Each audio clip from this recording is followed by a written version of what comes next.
Hello everyone, പുതിയൊരു വീഡിയോയിലേക്ക് എല്ലാവർക്കും സ്വാഗതം. യു കെയിൽ ഇപ്പൊ നിലവിലുള്ള മിക്കവരെയും പോലെ തന്നെ വളരെയധികം ആശങ്കയോടുകൂടെയാണ് ഞങ്ങളും U K immigration changes updates നോക്കിക്കണ്ടത്. അതിനെ പറ്റിയുള്ള ഒരു വീഡിയോ ആയിട്ടാണ് ഇന്ന് വന്നിരിക്കുന്നത്. അപ്പോ ആദ്യം തന്നെ പറയട്ടെ, ഇത് ഒരു U K immigration white paper ആണ്. ലോ നിലവിൽ വന്നിട്ടില്ല. ഇതൊരിക്കലും പുതിയ ഇമിഗ്രേഷൻ ലോസ് അല്ല വന്നിരിക്കുന്നത്. ഇമിഗ്രേഷൻ ചേഞ്ചസിനുള്ള ഒരു വൈറ്റ് പേപ്പർ സബ്മിഷൻ ആണ് നടന്നിരിക്കുന്നത്. അതായത് ഗവൺമെന്റ് കുറച്ച് പദ്ധതികൾ, കുറച്ച് പ്രൊപ്പോസൽസ് മുന്നോട്ട് വെച്ചിട്ടുണ്ട്. അപ്പോൾ ഇനി അവര് അത് ഗവൺമെന്റിൽ, പാർലമെന്റിൽ ഡിസ്കസ് ചെയ്ത് ആ ഡിസ്കഷനെ ബേസ് ചെയ്തിട്ടുള്ള അവരുടെ ഔട്ട്കം, ആ ഔട്ട്കമ്മിനെ ആ ഔട്ട്കമ്മിനെ തുടർന്നായിരിക്കും നിയമങ്ങൾ പ്രാബല്യത്തിൽ വരിക. അല്ലാതെ നിയമങ്ങളൊന്നും തന്നെ ഇപ്പോൾ നിലവിൽ വന്നിട്ടില്ല. എന്ന് നിലവിൽ വരുമെന്ന് നമുക്ക് അറിയില്ല. അപ്പോൾ അതാണ് ജസ്റ്റ് ഒരു പ്രൊപ്പോസൽ സബ്മിഷൻസ് മാത്രമാണ്. അത് കുറച്ച് പദ്ധതികൾ അവർ മുന്നോട്ട് വെച്ചിട്ടുണ്ട്. അത് നടക്കുകയോ എന്നുള്ളത് നമുക്ക് കണ്ടറിയാം. അപ്പോൾ അതാണ് ഫസ്റ്റ് വൈറ്റ് പേപ്പർ മാത്രമാണ്, അല്ലാതെ നിയമങ്ങളല്ല വന്നിരിക്കുന്നത്. അതാണ് ആദ്യം നമുക്ക് അറിയേണ്ടത്. അടുത്തതായി നമുക്കിനി അവർ വെച്ചിരിക്കുന്ന ഓരോ പ്രൊപ്പോസൽസ് എന്തൊക്കെയാണെന്ന് നോക്കാം. ഫസ്റ്റ് ആയിട്ട് അവർ വെച്ചിരിക്കുന്നത് സ്കിൽഡ് വർക്കർ ത്രഷോൾഡ് ആണ്. അതായത് സ്കിൽഡ് വർക്കേഴ്സ് എന്ന് പറയുന്നത് RQF 6 ഉയർത്തിയിട്ടുണ്ട്. അതായത് ഗ്രാജുവേറ്റ് ലെവൽ ആൻഡ് എബവ് ആയിട്ടുള്ള ആൾക്കാരായിരിക്കും ഇനി മുതൽ സ്കിൽഡ് വർക്കേഴ്സ്. അതായത് ഇപ്പോ ലോ സ്കിൽഡ് വർക്കേഴ്സ് ആയിട്ടുള്ള care workers, senior carers, chef, അതുപോലെയുള്ള ലോ സ്കിൽഡ് വർക്കേഴ്സിനെയൊക്കെ സ്കിൽഡ് വർക്കർ തസ്തികയിൽ നിന്ന് അവർ മാറ്റുവാണ്. നമ്മുടെ അതുപോലെ തന്നെ ഇമിഗ്രേഷൻ സാലറി ലിസ്റ്റ് അവർ കംപ്ലീറ്റ്ലി അബോളിഷ് ചെയ്യുവാണ്. അതായത് നമുക്കറിയാം, ഷോർട്ടേജ് ഒക്യുപ്പേഷൻ ലിസ്റ്റ് ഉണ്ടായിരുന്നു ഇത്രയും നാള്. അപ്പൊ ഈ ഒക്യുപ്പേഷൻ ലിസ്റ്റിലുള്ളവർക്കൊക്കെ എബ്രോഡിൽ നിന്ന് മൈഗ്രേറ്റ് ചെയ്ത് ഇവിടെ വരാൻ സാധിക്കുമായിരുന്നു. പക്ഷെ ഇനി അങ്ങനെ സ്ഥിരമായിട്ടൊരു ഒക്യുപ്പേഷൻ ലിസ്റ്റ് ഇല്ല. അവരത് എടുത്തു മാറ്റുവാണ്. അതിന് പകരമായിട്ട് അവരുടെ ആവശ്യാനുസരണം ടെമ്പററി ആയിട്ടുള്ള ഷോർട്ടേജ് ഒക്യുപ്പേഷൻ ലിസ്റ്റ് സമയാസമയങ്ങളിൽ അവർ പബ്ലിഷ് ചെയ്യും. അവർക്ക് ആവശ്യം കഴിയുമ്പോൾ അവരത് എടുത്തു മാറ്റും. അങ്ങനെ ആ സമയത്ത് മാത്രമായിരിക്കും ലോ സ്കിൽഡ് വർക്കേഴ്സിന് അവര് റിക്രൂട്ട് ചെയ്യുന്നത്. ഇതാണ് ഇപ്പോഴത്തെ നിലവിലുള്ള സ്കിൽഡ് വർക്കർ ത്രഷോൾഡ് എന്ന് പറയുന്നത്. ഗ്രാജുവേറ്റ് ലെവൽ ആൻഡ് അബവ് ആക്കിയിട്ടുണ്ട്.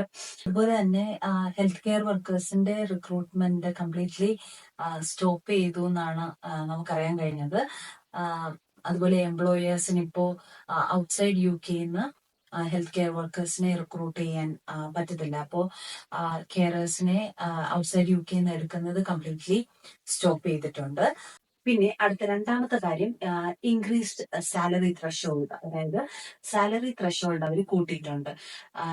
ഇപ്പൊ തന്നെ നമുക്കറിയാം, സ്കിൽഡ് വർക്കർ ആയിട്ട് അവര് ഗ്രാജുവേറ്റ് ലെവൽ തൊട്ടുള്ള ആൾക്കാരെയാണ് പറയുന്നത്. അപ്പോ ഇപ്പൊ തന്നെ ഗ്രാജുവേറ്റ് ലെവൽ എബവ് ആയിട്ടുള്ള ആൾക്കാരുടെ സാലറി ത്രഷോൾഡ് എന്ന് പറയുന്നത് 38,700 ഒക്കെയാണ്. അപ്പോ അത് കൂട്ടാനുള്ള സാധ്യതകളുണ്ട്. അപ്പോൾ ഇതൊക്കെ പ്രൊപ്പോസൽസ് മാത്രമാണ്, വീണ്ടും പറയുവാണ്. ഇനി മൂന്നാമത്തെ കാര്യം, ഇംഗ്ലീഷ് ലാംഗ്വേജ് റിക്വയർമെന്റ്. അതായത് ഇനിയുള്ള വരുന്ന വർക്കേഴ്സ് ആയാലും സ്റ്റുഡൻസ് ആയാലും ഡിപ്പെൻഡൻസ് ആയാലും എല്ലാവർക്കും ഇംഗ്ലീഷ് ലാംഗ്വേജ് റിക്വയർമെന്റ്സ് ബാധകമാവാണ്. ഇത്രയും നാള് ഡിപ്പെൻഡൻസിനൊന്നും ഇംഗ്ലീഷ് ലാംഗ്വേജ് റിക്വയർമെന്റ് ആവശ്യമായിരുന്നില്ല. പക്ഷെ ഇനി മുതൽ വിസയ്ക്ക് അപ്ലൈ ചെയ്യുമ്പോൾ ഡിപ്പെൻഡൻസിനും ഇംഗ്ലീഷ് ലാംഗ്വേജ് റിക്വയർമെന്റ് വേണ്ടി വരുന്നു. അത് വിസയ്ക്ക് വെക്കുന്ന സമയം മാത്രമല്ല, വിസയുടെ എക്സ്റ്റൻഷൻ സമയത്തും അതുപോലെ PR അപ്ലൈ ചെയ്യുന്ന സമയത്തും എല്ലാം നമുക്ക് ഇംഗ്ലീഷ് ലാംഗ്വേജ് റിക്വയർമെന്റ് ആവശ്യമായിട്ട് വരുന്നുണ്ട്. അപ്പോ ഈ പറഞ്ഞ ഈ 3 ചേഞ്ചസ്, അതായത് ഈ സ്കിൽഡ് വർക്കർ ത്രഷോൾഡ് മാറ്റി എന്നുള്ളത്, അതായത് ഇനി മുതൽ ലോ സ്കിൽഡ് വർക്കേഴ്സിനെ, അതായത് ഈ കെയറേഴ്സ്, സീനിയർ കെയറേഴ്സ്, ഷെഫ് ഒക്കെ പോലെയുള്ളവരെ സ്കിൽഡ് വർക്കേഴ്സിൽ പെടുത്തുന്നില്ല എന്ന് പറഞ്ഞ കാര്യവും, സാലറി ത്രഷോൾഡ് കൂട്ടുന്ന കാര്യവും, അതുപോലെ തന്നെ ഈ ലാംഗ്വേജ് റിക്വയർമെന്റ്സിന്റെ കാര്യവും നിലവിലുള്ള സ്കിൽഡ് വർക്കേഴ്സിനെ ബാധിക്കുന്നില്ല എന്നുള്ളതാണ് നമ്മൾ മനസ്സിലാക്കിയേക്കുന്നത്. നിലവിലുള്ളവരെ അത് ഒരു തരത്തിലും ബാധിക്കുന്നില്ല എന്ന് തന്നെയാണ് നമുക്കറിയാൻ കഴിഞ്ഞത്. അടുത്ത വരുന്ന മെയിൻ ആയിട്ടുള്ള ഒരു അപ്ഡേറ്റ് എന്ന് പറയുന്നത് ഗ്രാജുവേറ്റ് വിസാസ് 18 മാസമായിട്ട് കുറയ്ക്കുന്നു എന്നുള്ളത്. നിലവിൽ നമുക്കറിയാം ഗ്രാജുവേറ്റ് റൂട്ട് വിസയിലുള്ളവർക്ക് 2 വർഷമാണ് പഠനശേഷം കിട്ടുന്നത്.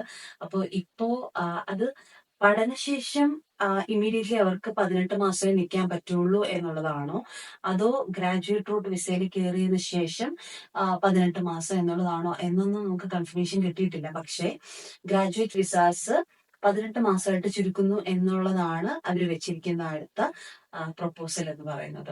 അപ്പോ നിലവിലുള്ള ഗ്രാജുവേറ്റ് റൂട്ട് വിസക്കാരെ അത് ബാധിക്കുമെന്ന് നമുക്ക് ഒരിക്കലും പറയാൻ പറ്റത്തില്ല.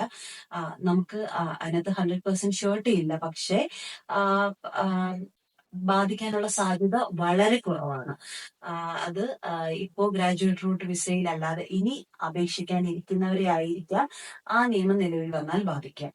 പിന്നെ അടുത്തതായിട്ട് മെയിൻ ആയിട്ട് എല്ലാവരും നോക്കുന്ന ഒരു കാര്യം സെറ്റിൽമെന്റ് ആൻഡ് സിറ്റിസൺഷിപ്പ്. അപ്പോ പി ആറിന്റെ നമ്മുടെ സ്റ്റാൻഡേർഡ് ക്വാളിഫയിങ് പീരീഡ് എന്ന് പറയുന്നത് 10 വർഷമാക്കിയിട്ടുണ്ട് ഇപ്പോൾ. അപ്പൊ അതായത് വർക്ക് വിസയിൽ ഒരു 10 വർഷം നിന്നാലേ നമുക്ക് പി ആർ കിട്ടൂ എന്നുള്ള ഒരു പ്രൊപ്പോസലും കൂടെ അവർ വെച്ചിട്ടുണ്ട്.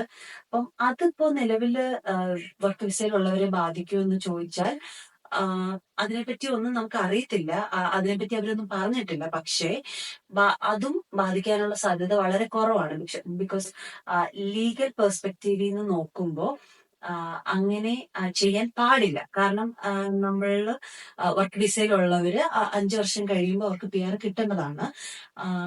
പക്ഷേ ഇനി ഗവൺമെന്റ് എന്താണ് നിലവിൽ കൊണ്ടുവരുന്നതെന്ന് അറിയില്ല. പക്ഷേ ലീഗലി ചിന്തിക്കുമ്പോൾ അങ്ങനെ അവർക്ക് പെട്ടെന്ന് നമ്മളിൽ അടിച്ചേൽപ്പിക്കാൻ പറ്റിയ ഒരു കാര്യമല്ല. അപ്പോൾ അതായത് പുതിയതായിട്ട് വിസ എടുക്കുന്നവരെ ആയിരിക്കാം അതും ബാധിക്കുന്നത് എന്ന് വേണം കരുതാനായിട്ട്. അപ്പം നിലവിൽ നമുക്ക് അറിയാൻ സാധിച്ചിരിക്കുന്നത് നിലവിൽ വർക്ക് വിസയിലുള്ളവരെ അത് ബാധിക്കുന്നില്ല എന്നൊരു കാര്യം തന്നെയാണ്. അപ്പൊ ഇതൊക്കെയാണ് ഇവര് സബ്മിറ്റ് ചെയ്തിരിക്കുന്ന ഈ ഇമിഗ്രേഷൻ വൈറ്റ് പേപ്പർ പോളിസിയിൽ പറയുന്ന കാര്യങ്ങൾ. അപ്പൊ ഇതൊന്നും ലോ ആയിട്ടില്ല. ഇത് ജസ്റ്റ് ഒരു പോളിസി പേപ്പർ മാത്രമാണ്. അത് മാത്രമല്ല, ഇതൊക്കെ ലോ ആയി കഴിഞ്ഞാൽ തന്നെ അത് എന്നാണ് ഇംപ്ലിമെന്റ് ആവുന്നത്, എന്നാണ് നിലവിൽ വരുന്നതെന്ന് നമുക്കറിയില്ല. അതുപോലെ തന്നെ പിന്നെ പറയാനുള്ള ഒരു കാര്യം, ഇപ്പോൾ ഉള്ള ഈ വിസ ഹോൾഡേഴ്സിന് അവർ പ്രത്യേകിച്ച് എടുത്ത് പറയുന്നുണ്ട്, സ്കിൽഡ് വർക്കേഴ്സിന് ഇപ്പോൾ നിലവിൽ വിസയിലുള്ളവർക്ക് 2028 വരെ അവർക്ക് വിസ എക്സ്റ്റെൻഡ് ചെയ്യാനുള്ള സാഹചര്യമുണ്ട്. അതുപോലെ ഈ 2028 വരെ അവർക്ക് എംപ്ലോയേഴ്സിനെ ചേഞ്ച് ചെയ്യണമെങ്കിൽ ചേഞ്ച് ചെയ്യാനുള്ള സാഹചര്യമുണ്ട്. അപ്പൊ അതുകൊണ്ട് തന്നെയാണ് പറഞ്ഞത് ഈ skilled worker threshold, salary threshold, language requirement ഒന്നും അവരെ ബാധിക്കുന്നില്ല എന്ന്. അപ്പം അതൊന്നും നിലവിൽ ബാധിക്കുന്നില്ല എന്നൊരു രീതിയിൽ തന്നെയാണ് വിവരങ്ങൾ അറിയുന്നത്. പിന്നെ ഒരു കാര്യം സ്കോട്ട്ലൻഡിലുള്ളവർക്കാണ്. നമുക്ക് കിട്ടിയ വിവരങ്ങൾ അനുസരിച്ച് സ്കോട്ടിഷ് ഗവൺമെന്റ് മിനിസ്റ്റേഴ്സ് ഒക്കെ തന്നെ ഈ ഇമിഗ്രേഷൻ വൈറ്റ് പേപ്പറിനെ ശക്തമായിട്ട് എതിർക്കുന്നുണ്ട്. കാരണം സ്കോട്ട്ലൻഡ് ഈ മൈഗ്രേഷന് വളരെയധികം സപ്പോർട്ടീവ് ആണ്. അതായത് സ്കോട്ട്ലൻഡിന് മൈഗ്രേഷനിൽ കൂടി വർക്കേഴ്സിനെ വേണം, സ്റ്റുഡൻസിനെ വേണം. സോ അവര് ഈ ഇമിഗ്രേഷൻ വൈറ്റ് പേപ്പറിനെ ഒട്ടും തന്നെ പിന്തുണയ്ക്കുന്നില്ല എന്നൊരു റിപ്പോർട്ടാണ് ഗവൺമെന്റിന് കൊടുത്തിരിക്കുന്നത്. അപ്പോ നിലവിൽ ഇതൊക്കെയാണ് ഈ ഇമിഗ്രേഷൻ ചേഞ്ചസ് വൈറ്റ് പേപ്പറിനെ പറ്റി നമുക്ക് ലഭിച്ചിരിക്കുന്ന വിവരങ്ങൾ. ഇനി എന്തെങ്കിലും ഫർദർ അപ്ഡേറ്റ്സ് നമുക്ക് കിട്ടുമ്പോൾ അതുമായിട്ട് നമുക്ക് വീണ്ടും കാണാം. അതുവരെ ബൈ.